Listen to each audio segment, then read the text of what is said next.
Deporte más allá del deporte. Amigos, es un placer recibirlos en esta su serie, Deporte más allá del deporte. Aquí veremos algunas historias que por su importancia pasaron del ámbito deportivo al social. Hoy hablaremos de un gran mexicano que gracias a su humildad, su sencillez, su arduo trabajo y a su increíble talento, se convirtió en alguien que llegó a suavizar las relaciones de dos vecinos. Nuestro embajador, Fernando el Toro Valenzuela.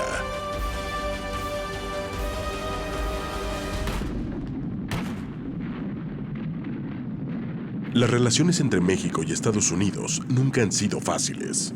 Los siglos XIX y XX estuvieron marcados por conflictos armados, malentendidos y políticas que no siempre han sido de provecho para ambos países. Incluso ahora, los conflictos persisten. Antes de la llegada de los europeos, la mayoría de los nativos americanos entendían la vida en comunión con la madre naturaleza. Los europeos, en cambio, bajo el concepto de haber sido creados a imagen y semejanza de Dios, reclaman como suyo todo lo que les rodea. Al encontrarse las dos culturas, el egocentrismo, la codicia y la ambición terminarán por adueñarse del nuevo continente. Se dice que los españoles llegan a conquistar y los ingleses llegan a colonizar. En ambos casos es lo mismo. Los dos toman posesión de los territorios indígenas y los reclaman suyos.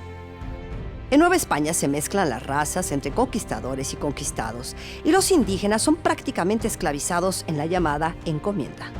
En las colonias inglesas, los indígenas son desplazados o exterminados, y los colonos terminan trayendo esclavos de África. Ambas independencias están basadas en las ideas de la Ilustración. Las colonias inglesas quieren su independencia a partir de crear una sociedad de igualdad, justicia y libertad, aunque los estados del sur no ven problema en basar su riqueza en la mano de obra esclava. México, por su parte, solo quiere gobernarse a sí mismo, aunque algunos de los ideales de la Ilustración vendrán más adelante con Morelos y su Constitución de Apatzingán. Hay claras diferencias de principio en las dos naciones. El experimento social estadounidense es visto con entusiasmo en Europa. Muchos europeos empiezan a migrar al nuevo país escapando de la hambruna, de persecuciones políticas o religiosas o el deseo de obtener riquezas. Los provenientes de África son llevados como esclavos. En el caso de México es más complejo. Empieza por ser imperio mexicano para pasar después a una república federal. Todo esto entre conflictos internos entre dos grupos, los liberales que quieren cambios económicos, políticos y sociales y los conservadores que quieren mantener el sistema social existente. Entre estas pugnas se da la separación de América Central, cambios bruscos de gobiernos, peleas por el poder y caos económico y social. Los conflictos entre las dos naciones no tardarían en llegar. El país del norte crecía rápidamente y quería más territorio para los millones de migrantes que recibían. El del sur se sumía en crisis y no podía proteger su vasta extensión. El deseo expansionista fue el antecedente para la independencia de Texas y posteriormente la anexión, por la vía militar, de los estados entre Texas y la costa del Pacífico. Esto provocó un sentimiento de abierta hostilidad hacia el país del norte que perduró hasta el siglo XX. Las familias mexicanas que se encontraban en esos territorios nunca fueron tratados de la misma forma que eran tratados los migrantes europeos. Ellos tenían un espíritu más ligado a México, eran despreciados y se les trataba sin justicia. No formaban parte como los europeos del sueño americano. Las relaciones entre México y Estados Unidos han incluido varias intervenciones militares, las últimas en plena Revolución Mexicana, primero contra Huerta y después para castigar a Pancho Villa por haber osado atacar la población de Columbus. La situación y el trato hacia los mexicanos cambiaban en cuanto los Estados Unidos entraban en guerra. En ambos conflictos mundiales, el gobierno de Washington abrió sus fronteras con planes e incentivos para permitir y alentar a los trabajadores mexicanos a entrar al territorio y colaborar con su industria, agricultura y el esfuerzo bélico de los aliados. Aquellos mexicanos que emigraron en la Primera Guerra intentaron asimilarse. No con mucho éxito, los de la Segunda ni siquiera lo intentaron. La población mexicoamericana en California era discriminada en Los Ángeles. Algunos jóvenes que buscaban su identidad los llamaban pachucos. Fueron acusados de criminales y perseguidos injustamente. Hubo revueltas donde soldados los golpeaban en las calles. La prensa los llamaba criminales y les atribuían de todo lo malo que pasaba en el área. Poco después, a finales de los 50, una zona residencial de mexicanos llamada Chávez Ravine fue desalojada para construir el estadio para el equipo de los Dodgers, que se había mudado de Brooklyn a esta ciudad. La indignación de la comunidad latina ante el abuso fue tan grande que en las 2 siguientes décadas era muy raro que hubiera algún mexicano en las gradas de ese estadio.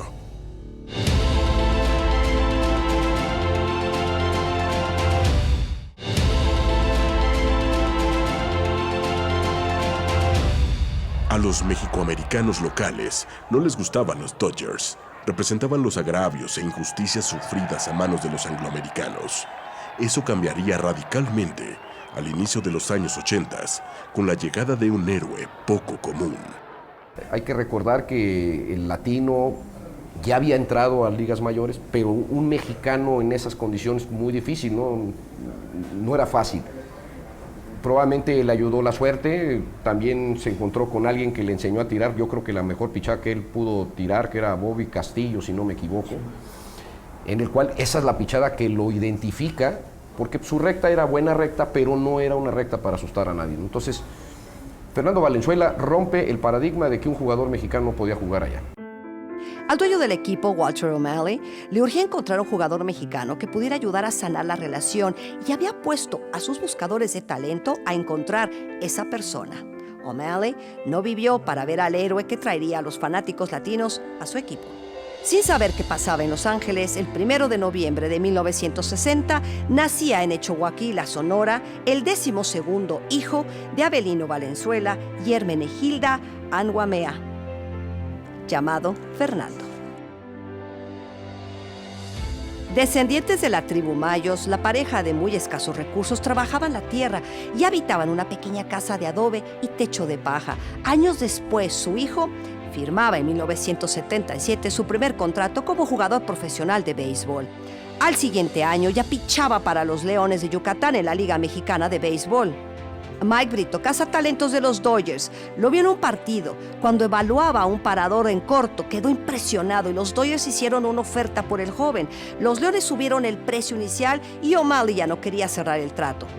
Mike Brito presionó al equipo haciéndose responsable de la contratación. Los Yankees de Nueva York, también interesados, mandaron una oferta mayor, pero la transacción con Dodgers ya se había concretado. Bueno, lo de Valenzuela empezaron a fijarse más en los mexicanos, sobre todo en los pitchers. Vieron que él empezó a empezar bien. Mira, creo yo que el latino, incluyéndose México, nosotros y los dominicanos, puertorriqueños y venezolanos, el latino somos más pícaros para pichar que el gringo. El latino somos, si viene un gringo y te da jonrón con recta, al otro turno ya no le vamos a tirar la recta, se la vamos a enseñar. Vamos a tirar slider, curva, o cambio, o tenedor, en fin. Y el gringo es al revés, el gringo si te tira a 95 te va a querer tirar a 98 o a 100 millas. Nosotros el latino somos más pícaros para pichar que el gringo, y comprobado. Debido a su gran talento, Fernando pasó rápidamente por las sucursales del equipo y en menos de un año debutaba en las ligas mayores en septiembre de 1980. Participó desde el bullpen en 10 partidos, con récord de 2-0 y 0 carreras limpias. Esto impresionó al equipo y lo prepararon para ocupar el tercer turno en el rol de lanzadores abridores para la siguiente temporada. Bobby Castillo le enseñó a lanzar la bola de tornillo, tirabuzón o screwball en inglés antes del inicio de la campaña en 1981. Este lanzamiento sería devastador para todos los bateadores y el sello personal del Toro en su carrera.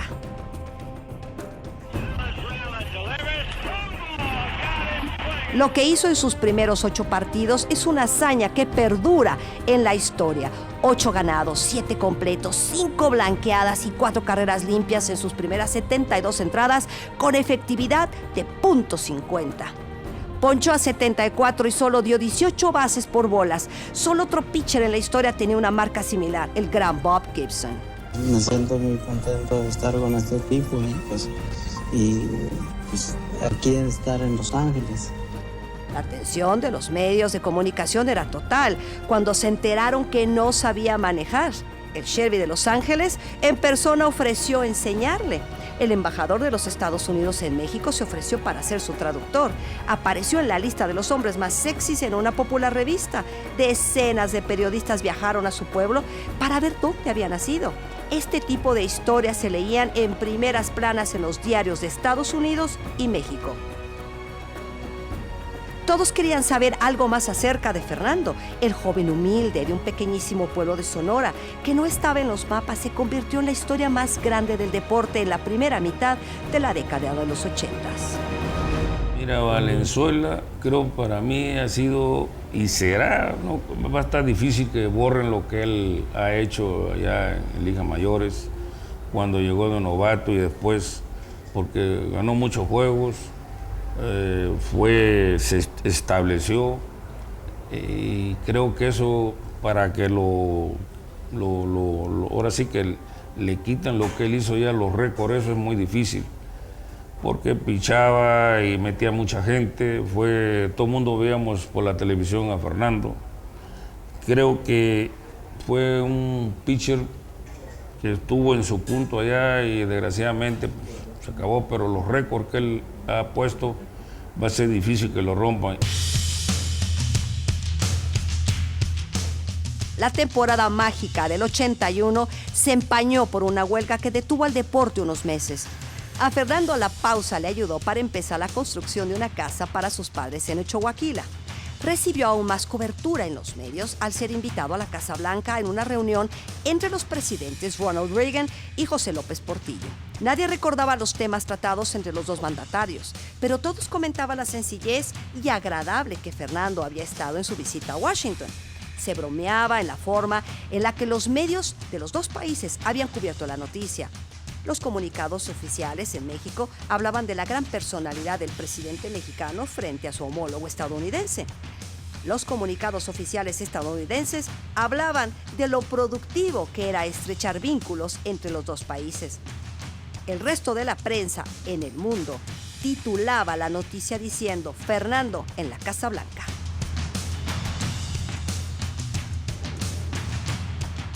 Al reanudarse la temporada, Fernando era el pitcher más analizado de las ligas mayores y la única forma aparente de hacerle daño al Toro era intentar poner la bola en juego y dejar que el resto del equipo desplegara sus inconsistencias y carencias con el guante, los cuales parecían reservadas para los juegos del Toro.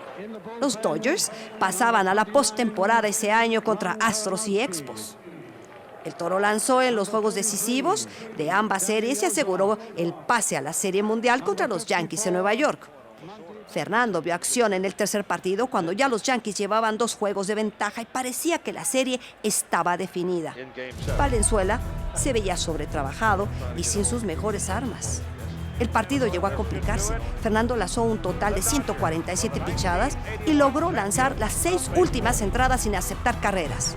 Dodgers ganó el partido 5-4 y todo cambió. La demostración de Fernando hizo que el equipo creyera en sí mismo. Dodgers ganaría en fila los 3 siguientes juegos de la Serie Mundial de 1981. El trofeo al novato del año estaba asegurado y no había ninguna duda de que sería para el mexicano. En cambio, la votación para Cy Young fue cerrada. 70 votos a favor de Fernando contra 67 a favor del integrante del Salón de la Fama, Tom Seaver. Seaver tenía más juegos ganados, pero Fernando lo aventajaba en varias categorías. Entradas lanzadas, 192 a 166. Blanqueadas, 8-1. Juegos completos, 11-6. Ponchados, 180 a 87. Y mejor porcentaje de carreras limpias, 2.48 a 2.54. Ah, por cierto, también había ganado el Bate de Plata por ser el lanzador que mejor había bateado en la Liga Nacional. Nunca en la historia se había dado un novato que ganara el premio Cy Young y no se ha repetido una hazaña como esta. Pero no era solo el talento como jugador lo que hacía que a Fernando lo hiciera una estrella. Aún empezaban a trabajar en campañas comerciales y las multitudes lo seguían siendo sencillo y humilde. Y lo más importante, conectaba con todos. En él, un país entero, reflejábamos nuestros sueños y nos hacía sentir orgullosos de quienes somos. Era un personaje imposible de odiar. Él aumentó la asistencia a los estadios en que se presentaba en más de 13,000 aficionados en promedio. Y las gradas se inundaban de latinos. Incluso las aficiones contrarias terminaban ovacionándolo y él les correspondía con mucho agradecimiento. I love him. The Dodgers are number one. All right. We want Valenzuela to keep it up and keep pitching like he pitched. And he is the greatest, like Muhammad Ali. He's the greatest. And I think everybody here has Fernando fever. Mira, bueno, Valenzuela, para mí Valenzuela, la persona que rompe con paradigmas de que el jugador mexicano no podía llegar a grandes ligas. Nunca se le oyó decir nada malo acerca de su equipo, y conste que los Dodgers a veces jugaban como si cuando Fernando lanzaba, ellos tomaran el día libre. El Toro en las entrevistas posteriores al partido hablaba de un poco de mala suerte se habían perdido, o de que él no había estado en su mejor día, y alababa la gran labor de sus compañeros, y lo decía de corazón. Fernando se adoptó rápidamente a la fama, y siempre lo hizo con los pies en la tierra. Nunca se dejó llevar por lo malo y siempre demostró ser un hombre íntegro, sano y honesto. Él confesaba que cada vez que salía al campo, lo hacía representando a todos los mexicanos. Así lo sentíamos todos y nunca nos defraudó.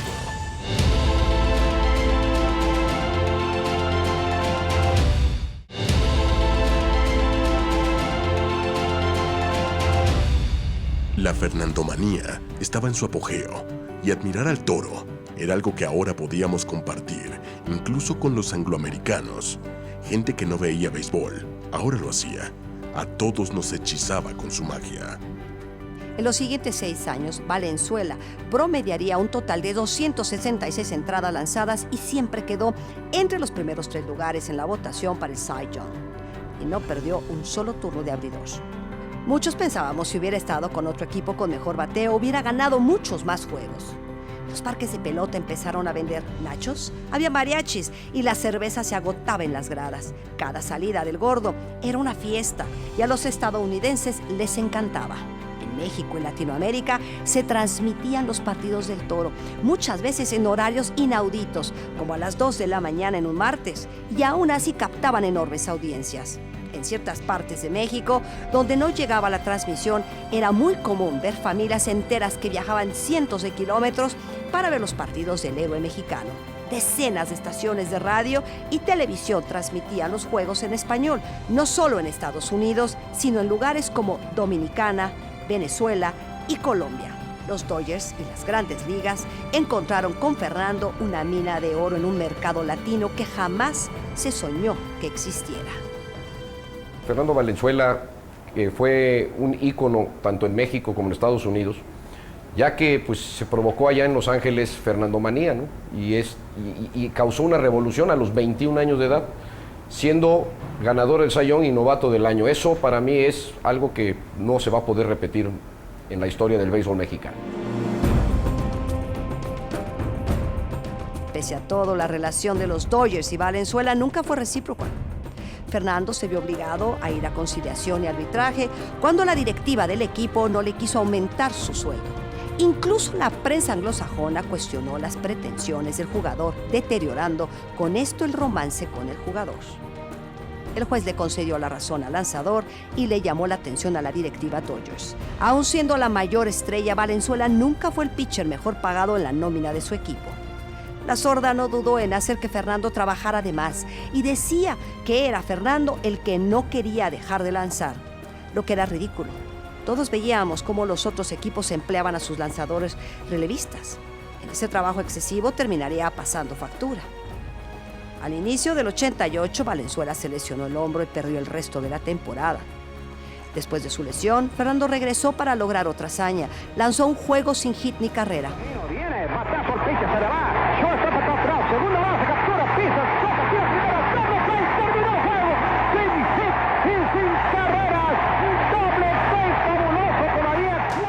Al arrancar la temporada siguiente, lo dieron de baja argumentando ajustes económicos.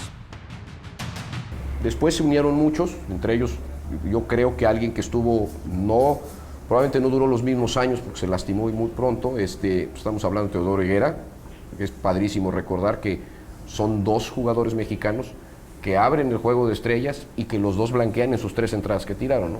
Entonces, de ahí pues vienen todos los jugadores que hoy conocemos, ¿no? Yo sí creo que hoy en el béisbol de Estados Unidos tenemos grandes jugadores y que van a ir destacando con el tiempo cada vez más y vamos a ver a más, ¿no? Yo sé que hay una intención de Grandes Ligas de provocar que haya muchos más jugadores mexicanos ya establecidos en Estados Unidos, ¿no? Después de 10 años, Valenzuela le había dado a los Dodgers 141 victorias, novato del año, Cy Young, series mundiales, bate de plata, guantes de oro, 6 juegos de estrellas, lideratos de ponchados, innings lanzados y muchas marcas más. Y sobre todo, el perdón tácito de la comunidad mexicoamericana al equipo de los Dodgers y el amor incondicional de todos los latinos, y especialmente de los mexicanos. Pese a todo lo anterior, los Dodgers dejaron libre a Valenzuela porque, según su directiva, ya no era un buen negocio. Valenzuela seguiría jugando con varios equipos en las Grandes Ligas: California, Baltimore, Filadelfia, San Diego y San Luis, y con equipos en México en la Liga del Pacífico hasta 1997, cuando se retiró. En el 2004, sorprendiendo a todos al jugar con la Liga del Pacífico por 2 años más. En los clásicos mundiales del 2006 y 2009, Fernando estuvo en el cuerpo técnico del equipo mexicano. Ya habiendo perdonado el maltrato recibido por parte de los Dodgers, regresó en el 2003 a la organización como comentarista de sus juegos en las transmisiones en español del equipo. Fernando es sin duda el mejor beisbolista de México y para el comentarista estadounidense Jaime Jarrín, Fernando es más que eso. Realmente creo que no hay ningún otro jugador en la historia que haya creado más fanáticos al béisbol. Gente en México, Centroamérica y Sudamérica que no les interesaba el béisbol se volvieron aficionados. Después de la Segunda Guerra Mundial, México se relacionaba con Estados Unidos mediante el discurso nacionalista y la exaltación patriótica. Dependíamos del uno del otro en distintas formas, pero de alguna forma siempre había que dejar en claro que no se habían olvidado las viejas rencillas. El gobierno de Echeverría confrontaba constantemente a Nixon, Ford y a Carter, tomando el estandarte de líder del tercer mundo y la riqueza petrolera en el gobierno de López Portillo, en plena crisis energética en Estados Unidos, nos hacía arrogantes ante los ojos de los estadounidenses, aunque fuéramos un atractivo amigo. Nos seguíamos viendo con recelo y no confiábamos el uno del otro. Habría otro cambio cuando Estados Unidos entró en el rescate financiero de la crisis mexicana después de López Portillo, cambiando nuevamente la forma de relacionarnos. Sin duda hay cosas que cambiaron en esos tiempos. El estadounidense promedio se empezó a interesar un poco más por la cultura mexicana, la comida, el tequila, las cervezas, las piñatas, el festejar el 5 de mayo y visitar Cancún. Se pusieron de moda entre la población estadounidense. Se dieron situaciones como la amnistía a los indocumentados en el gobierno de Reagan, y los empresarios deportivos tomaron muy en serio el potencial del mercado latino. Fernando le dio a los 2 países motivos de encuentro y grandes satisfacciones. Aún hoy sigue siendo un modelo a seguir, y más ahora con el reciente recelo de muchos angloamericanos. No decimos que fue él exclusivamente quien causó un cambio significativo en las relaciones de los 2 países, pero sí es un hecho que nuestro embajador, Fernando el Toro Valenzuela, contribuyó enormemente en ese cambio.